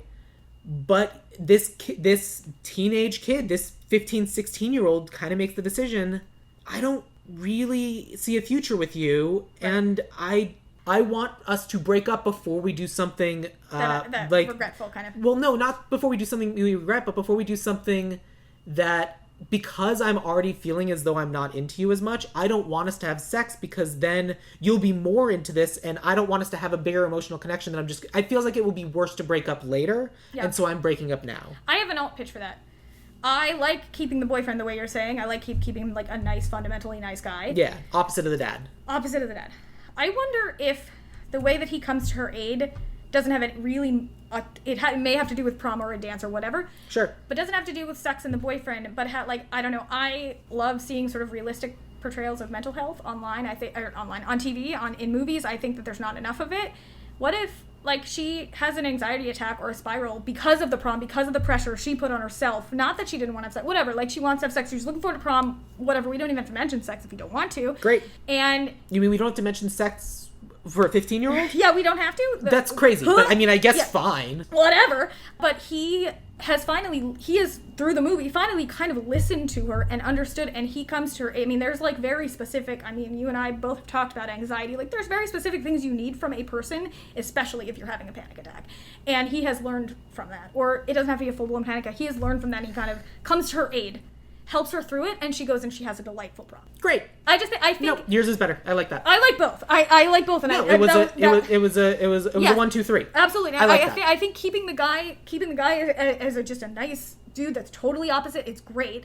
And he can even be like, in the middle of this thing, like, he can be like, do you feel pressure, whatever, and then he can, like, because again, there's very specific, like, you know, breathe in. I think we can go the other way of, breathe like, in, hold your breath for 4 seconds, breathe out, like, you know, coaching her through. Well, there's that, but there's also, like, she really cares about this guy. Yeah. And she didn't want that guy to see her like this. 100%. I love that. And then the dad, like, is like, you really like this guy. I do. Yep. Then and if he really likes you, he'll understand. He'll understand, and he would want to be here to support you when and we do all of this. Maybe he, to the point where then he's outside Nick the bathroom. Marshall called him himself. Or he's outside the bathroom, or like whatever, like he's there. Or the boyfriend knew that this was going on, knew that she wouldn't want him to be in there, and he's the one that called the dad. Right. I like that. Like, she's you know, she went in there, she hasn't come out in 20 minutes. I don't know like what's going on, whatever. Yeah. And he just coaches her through it, and says some really nice things like, you're great. This is who you are. This is part of who you are. This doesn't make you weak. This doesn't make you lesser than. You are just anxious about something you really care about and having a good time. This is okay here. Like, a very loving story. Yeah. Because people need to see, like, people really do need to see fully that. Support. And so I really like the dad talking through something with her that doesn't really fully have to do with the guy either. Of course. You know what I mean? Like, I like that part of it. Being a teenager's hard. It sucks. And he can say that. He can be like, man, I do not envy you. When I went on Talk Tick, you know, God, what do you guys do? People are mean. And she, you know, like, and you're like, not helping, you know, like, whatever. But, like, you know, I think it's an opportunity to thankfully not mention sex in a 15-year-old. And I think it's a really nice opportunity to, like, have a really nice bonding moment. And maybe, like, we see something earlier in the movie about, like you said, like the weekends, and she's like, maybe we could do like 2 weekends a month or something, you know, like something sweet. Yeah. Like that. So and then Lola, we gotta get to Lola. Yeah. No, good. I like that. I'm glad we did that. The Lola arc, my suggestion is unchanged. Honestly, same. I mean, I really didn't make any notes about that because I was like, I mean, she's not going to be Marissa Tomei, obviously, but like, yeah. Like, fundamentally, like, I like the idea. I think it's very funny to have the hookup where he's like, oh, I can hear women's thoughts. Mm-hmm. And I also like the idea of being able to hear women's thoughts as being a very responsive and attentive lover. I think that's amazing. I agree. And like, you can get into consent and that kind of, you know, like, right, whatever. Of course. Yeah. And I like that too. I like that. I like playing with that idea. Same. And then, and he's doing that, but he's doing that because he's literally hearing her thoughts, not because it's genuine. No. And so then he has to learn after. Because then his genuine reaction afterwards is like, all right, cool, I did that. I was really good at it. And then he fucks off. Oh, of course. And like, but the perspective is like, oh, he was really attentive and cared about me, despite the fact that no, he was just responding to my thoughts. That he just had more information. Right. But he was still the dick afterwards. Yep. And so, like, I kind of think that arc is funny, but then, like, obviously he hears her thoughts and he hears her absolutely having this breakdown, and I don't think he needs to be gay. I was about to say, I don't know that he needs to be gay. Or, like, needs to say that he's gay. Please, or maybe it's like, please tell me you got back together with your ex-wife. No, because that's worse. Maybe. I think it needs to be something like... I need to focus on myself? No, I think he needs to go the other way. Okay. I think he needs to say something along the lines of... No, being with you was the best sex that I've ever had also, and that scared me. Mm. And like I think he needs to say something along the lines of, no, that was really good, it was really powerful, and that scared me because like I could, and then I think he could go the other way of like that was like really good and powerful, and like I maybe I could love you, maybe I could be in love with you, and then she could go, oh, whoa, I'm not looking for anything serious. Whoa. Yeah. We hooked up once, man. Right. Like you abandoned me, and that's fucked up. We had really good sex. I just kind of thought this might be another hookup, and I thought it was a thing. I think we could really be something. I can't handle you being in love with me. Yep. Like, if we go the other way and, like, do that as the twist, I actually think that's really funny. I like that. And she's like, whoa, dude. Like, no, I didn't want something serious. We were just hooking up. If he responds to the thoughts and, like, takes it too far, because, again, he's responding to the thoughts, and, like, no one should ever do that. Right. I mean, in this version, like, we think probably, like, he sort of gets together with the Helen Hunt character, but it's a little more ambiguous. I like... Because I really agree. I was like, we keep the arc, but she cannot be like, please tell me you're gay. It's like, no. Middle of Act 2, like, towards the end of Act 2, of like, I'm still just trying to do the things that people want me to do. Yeah. No. This is you misreading the situation. No, and please find somewhere else to get your coffee. And, like, it's great for him to, like, make that mistake, because then he sees and does and fucks everything up with that, because then he won't fuck it up with the daughter and he, like, Helen Hunt. he's reading the thoughts, and he, like you said, he almost, like, takes them, like, too literally and too far. Like, oh, she wants someone who's, like, going to respect her, not to hurt her. Okay, I'll go all in, and she's like, what the Whoa, okay. Dude, no, I'm not ready. I think that's way funny. I like that a lot. Yeah, great. That's great. Cool. I think we covered the arcs, I think. I think so. I think now's the time for casting. Okay, awesome. I'm going to tell you about my Nick Marshall first, because it sounded like you were very excited about your Nick Marshall. I am pretty excited about my Nick Marshall. I think he's an everyman, so I'm curious who yours is. I went with someone who we know is probably a pretty nice guy, has been in some fun action things, is a dude in his 40s who's still very much an attractive guy, is fun, is funny, but can also play an absolute asshole. He's done that, and he's been a nice, silly guy. I went with Chris Pine. Interesting. That's similar to somebody I went with. I did not go with Chris Pine. I went with Ryan Gosling for very similar reasons. Yeah. He can play an asshole. Yep. He can play funny. Yep. He can also play lovable. And he can play, like, I mean, he's going to be in Project Hail Mary. This is no plug. I just loved that book and will love this movie. And that's, like, opposite of who I would have ever read him as. So I think we are very on similar pages. Yeah. I mean, like, I have no problem with either one. Like, Ryan Gosling's a great choice. I mean, so is Chris exactly Pine. the same reason. They have the same... they have very similar looks, even. Like, similar looks, similar attitudes. I think we were both on the same page. So let's go with both of them. They're both... I would say, whichever one of us gets less people, let's do it. We'll get that. Who did you have for your Darcy McGuire? I had Anne Hathaway. Because I really struggled with this one, but Anne Hathaway is sort of very rom-com. Like, she reads rom-com. She's been great in a lot of rom-coms, and that's why I chose her. I don't have any more deeper reason than that. Who did you go with? Curious. I went with someone who I have seen, but not in very much. I went with someone who is obviously less famous than Helen Hunt. Yes. She hasn't been in a lot of, like, gangbuster movies. Like, she was in Repo Man, she was in Elysium, she's in I Am Legend. Okay. But I saw her in City of God. Her name is Alice Braga. I just think that, interesting. like... She has a good... I like her look. Yeah. Like, she has a different vibe, and, like, you want someone to come in who clearly has a very different life experience to our Nick Marshall character. Yeah. You take someone who's from South America. Yeah, I like that. I think we're going to go with that. Yeah, and so I think that would be, like, a fun option. So let me tell you about my Lola, Yes. my Marissa Tomei character. Yes, please. She is she's a stand-up and she's like an influencer and stuff. Like I've seen some of her like videos on YouTube and stuff. Like she's in A Million Little Things and Let It Snow. Okay. But genuinely, like one of the things that she's known for is at the end of Ant-Man when they're like getting back to the woman who like connects everything and has all the different connections. She's the crazy stupid fine one. Okay. This actress is named Anna Akana. I mean, she's in her 30s, but like she very much can like I don't really like follow her content anymore, but like every once in a while like Instagram will be like, remember this one? Mm-hmm. And she's very funny. She's obviously very pretty, and I think that she could do what we want for this character very well. Okay. And I also think that she would think it would be funny to do those things.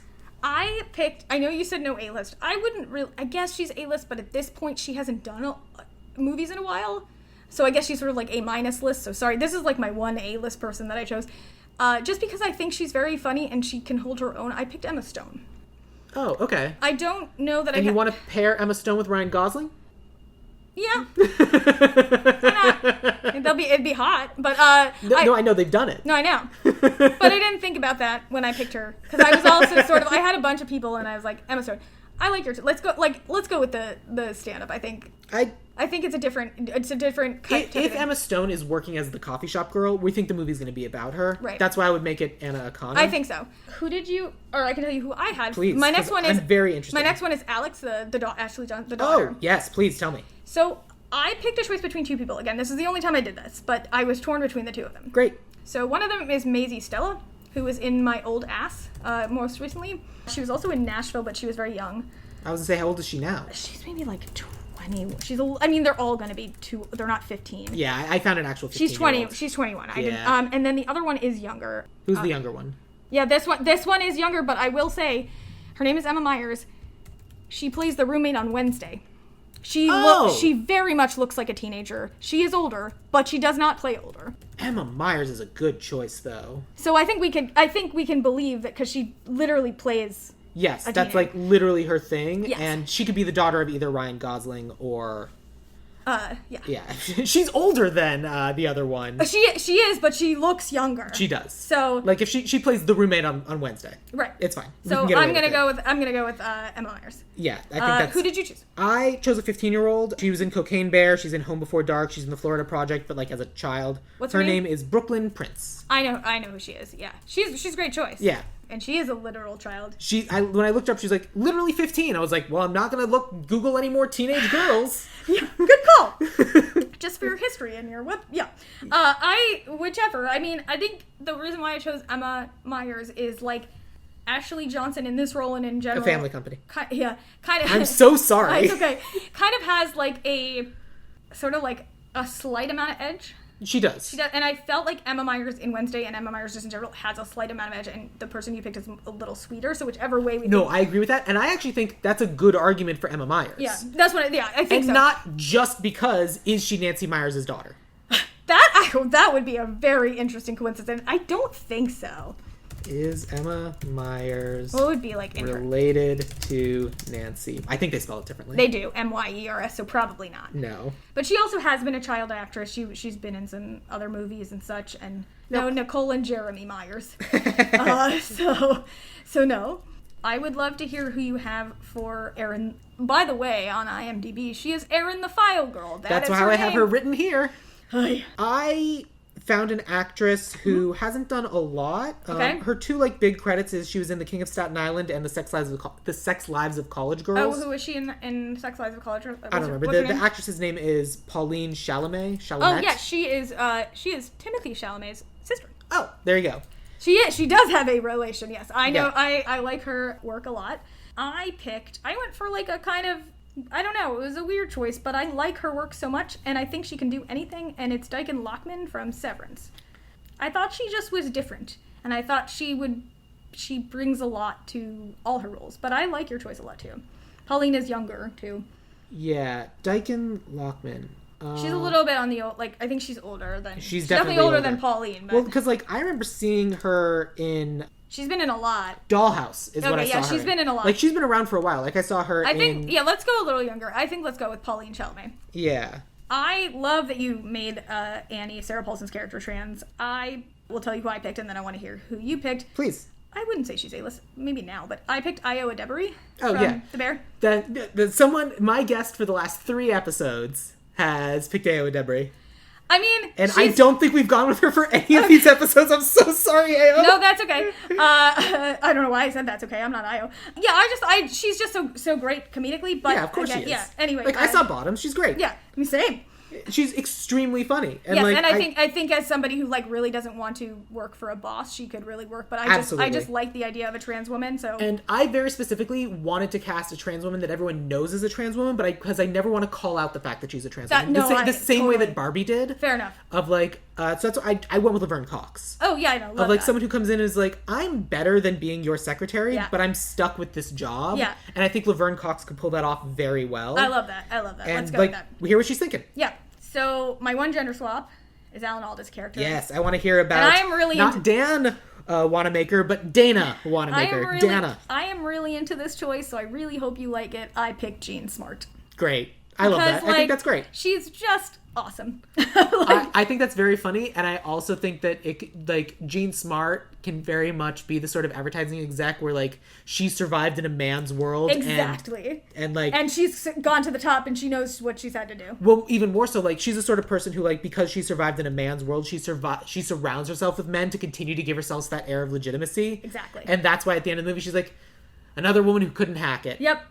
100%. She's like, and she's sort of, I love you, Jean Smart. I'm not talking about you. I'm talking about the character. But yes, she's sort of like the woman who doesn't really support other women. Yeah. Like, no, exactly. She's just like, I had to go through it. So guess what? If they don't, then, oh well. It's the sort of person who's like, I had to struggle, so therefore everyone has to struggle. Right. And we hate those people, but we love Jean Smart. We just hate this character. Correct. Yeah. Okay. I went with the bumbling older guy archetype, so I went with John Lithgow. Oh, I mean, a great choice too. And he's kind of a 1-to-1 for Alan Alda. I would say yes. Yeah, so I'm just like, they're the same sort of vibe. Great. 100%. I don't have to think about it. Someone who's like, yeah, whatever you think is best, we'll do that. Right. And it's like, no, you're the boss. Yeah. Oh, right. Okay. What did you say? Yeah. Let's still do that though. Okay. Did you recast his coworker named Morgan, who's played by Mark Fierstein? Morgan Farwell, I did. I sure did too. Who did you have? I wanted someone who's there, being supportive, being like, yeah, man, whatever you think's great. We're on the same page. We're being the same guy. I'm like, you're just the coolest, man. Like everything you're doing, that's fucking great. And you know who's the best at that? Who is it? Michael Pena. He is great. But who's better? I don't know if he's better. He's just along the same thought lines. Dave Franco. Yeah. Because they're both like kind of just like, yeah, dude, like yeah, bro. Yeah. I briefly thought about Seth Rogen, and I was like, no, he just brings something weird to the case. Like not weird, but different. Yeah, Seth Rogen has the same problem as with Emma Stone of like as soon as Seth Rogen's in there, we expect he's going to be in the movie. But like Dave Franco, I think is kind of like, I like Michael Pena, right? That's his name. Yeah, Michael Pena. I think they're both. I don't have a thought. I mean, I'm perfectly happy to go with Dave Franco. Sure. Like he kind of gives that sort of like douche bro vibe that I was going, and nerdy a little. He can play nerdy. That's sort of what I was going with.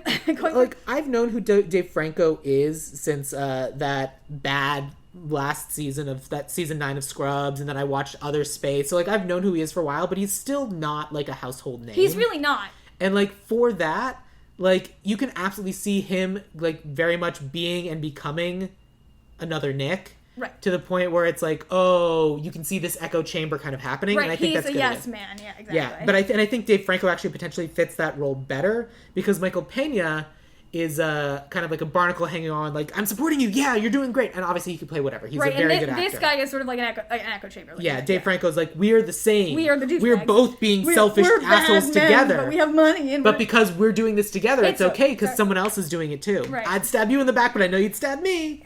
Yeah. I also recast the therapist. I did too. Very curious to hear your choice. I went a very different way with this character, but it's also someone else who I think we'd only be able to get for a day because I went with Octavia Spencer.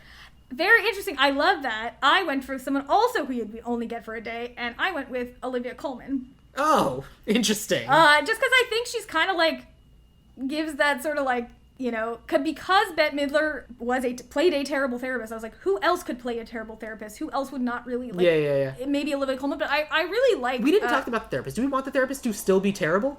I would hope listen, the therapist maybe could be terrible, or maybe she just kicks him out and it is just one scene, but like absolutely not saying the line "you can rule." I think we should go the other way with it. I don't think the therapist should realize that he's telling the truth. Right. I think that he can do all of these things to reveal that he is telling the truth. Yep. She still doesn't believe him, calls him crazy, calls the police, calls the cops, and then he makes a break for it. It's obviously lady cops, too. Sure, that part doesn't matter. Yeah. Like, he gets there before the cops do. Sure. But, like, it's more just, like, when she starts calling the cops, he leaves. But, like, it's more this is why he doesn't tell anyone else. Right. Because when he did everything to reveal this fact to this person, she was like, you're stalking me because I didn't support you during your divorce with your wife. Right. And now we have a problem. You're like 15 other guys who come in because they lost their divorce. You're not going to take it out on me. Right. The other way we could go with it, I do still think it needs to end with her calling either the cops or a mental institution. Mental institution makes more sense. Right. And to, straitjacket. The other way we could go with it is she could sort of, like, indulge him. She's not in the back of her mind, she's still calling the mental institution. But she's like, okay, let's say for a moment that this is true. And he's like, it is fucking true, or whatever. And she's like, let's say for a moment it's true. Don't you think you could maybe, like, I don't want to say, like, this is not the line, but, like, empathize with people. Use this to understand people around you. You don't understand anybody. I saw you when you were getting divorced. Like, you were a dick. But not, again, therapist not going to call you dick. Set up in Act 1 what he's going to learn in Act 3? Kind of. Sure. Like, if we want to set it up, or she's like, you're crazy and you're stalking me, straitjacket, goodbye, and it's a famous say. Like, I think it could go either way, and I think both are good. But I like your Octavius. I think that's fun. Yeah. Let's do that, and then that means that we're going with Ryan Gosling for Nick Marshall. Listen, he's very charming, okay? I love Ryan Gosling. Yes, he's great. I think he's great, and I think he's correct casting for this. And I think Chris Pine is too, for the record. Yeah. I think they both feel a very similar niche. They have, like, the same air. They're always going up for the same roles. 100%. And this time Ryan got it. Yep, he did. Chris Pine was their second choice. Did you have any other actor roles? I did not. Did you? No, that was it. That's all I had. Okay, cool. I have writer-directors. I know you do, too. And separate writer-director or hyphenate? Because I am indecisive, I have 3 people, and they could sort of each serve as writer-director or separate. Got it. But I'd love to hear your It was important to me that a woman wrote this and that a woman directed it. That's correct. Because of all the reasons. So I have one man on the list and did say it was like he would just direct. Like, the other 2 could do both. Yeah, I mean, we got to make sure we get some male gaze in here. Yeah, of course. Let's, so my writer in this is Susanna Fogel, who wrote Booksmart and The Spy Who Dumped Me. I like her a lot. Yeah, she's fun. She's great. So I went with sort of classics. One of them is Nora Ephron. One of them is Amy Heckerling, who, if people don't know, Clueless is the movie she wrote and directed. And the other, the man, who I will point out his credits first because I will say his name, but the credits kind of will surprise you, I think. Cool. Small note. Yes. Do you know that Nora Ephron died in 2012? Well, she's going to be alive for these purposes. I did not. I figured she probably was very old, so I should have looked up but, like, to me, her movies are, like, what this movie should be. Yeah, so, of like, course, correct. For our ideal remake, we have brought her back from the dead. So when Scott and Nick did their franchisography, it was a mix of Nancy Meyers and Nora Ephron movies. It was called Small Talk, Big Kitchens. Love it. So the guy who I picked, who I would say if we did this, we would choose a writer and a director. He did The Idea of You, The Big Sick, and also Wet Hot American Summer. Because why not? Is Michael Showalter. Yeah, Michael Showalter's great. And I think he is one of those guys who really does, like, direct these types of movies really well. Yep. Clueless is, in my opinion, like, the perfect movie that exists in the world. Like, no one should touch it ever. So, like, that's why I love Amy Heckerling. She is still alive. I'm 99% sure because she's not Nora Ephron's age yet. She's older. She's 71 at this point. I don't even know if she's working. But maybe we go with, like, your writer and my director. You haven't even heard my director yet. Oh, yeah, that's right. I need to hear your director. For some reason, I was thinking combo. Who's your director? So I found a director. I don't know where... I found her on this list of, like, up-and-coming, like, independent directors. Okay. And I wrote her down. She's not my actual director, but I was like, I just think it would be really funny. She wrote a movie called The Foxy Merkins. She wrote a movie called Wild Nights with Emily, which stars Molly Shannon. Okay. And she wrote something called Codependent Lesbian Space Alien Seeks Same. I mean, why not? And her name is Madeline Olnek. And I was like, that's really funny. I don't think we can go with you as the director, but I just think that's great. That's fair. But I was like, that's That's cool. No, that's cool that you found her. Yeah, no, the director I went was a TV director, and I was like, I don't know if this is going to work really well. I mean, now I need to see Codependent Lesbian Space Alien Seek Same. Right, hopefully absolutely. it's streaming somewhere. Yeah. But I went with a woman who directed episodes of Abbott Elementary, Acapulco, Loot, Miracle Worker, Set It Up. I went with Claire Scanlon. I mean, I like all of the above. Yeah, but I think going with Susanna Fogel to write and then Michael Showalter to direct. I think that would be a really good team. Oh, yeah, she was started. Claire Scanlon started as an editor. It looks like on The Office. Yep, that's cool. Yeah, and then she co-wrote or co-directed something, but I don't remember what it was. She's directed a lot of TV shows. Yep, and so that's why I was like, I think. Oh, she could definitely do it. Yeah, I mean, we yeah. obviously can't bring anybody back from the dead, even if they're back from the dead in my dreams, and I apologize for that. But I was like, no, she's great. This is my dream. And then I was like, no, she died a long time ago. Quite a while ago.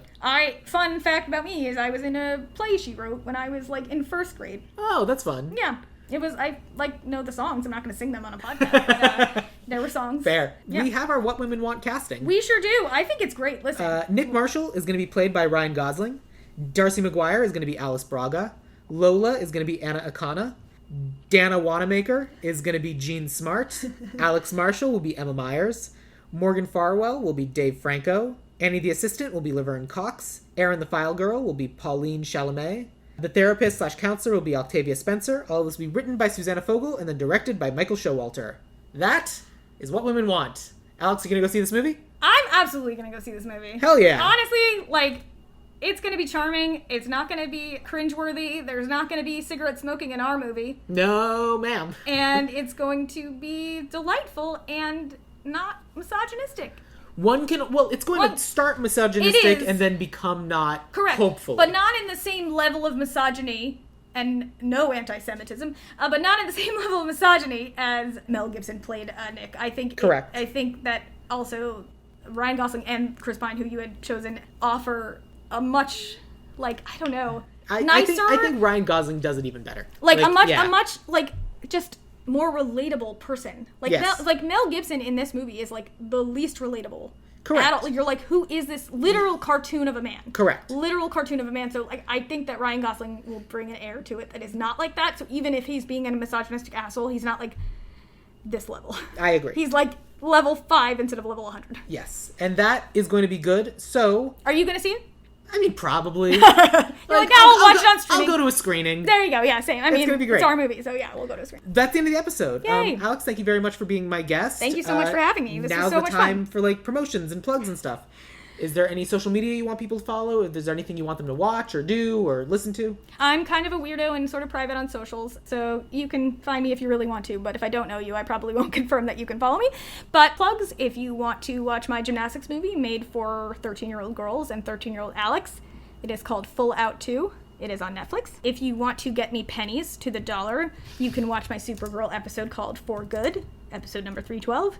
And hopefully there will be more things to promote in the future. I have written some animation that will hopefully eventually be out, and hopefully you can find me in other places. So, yeah, I wish I would have had more to plug, but hopefully I will soon.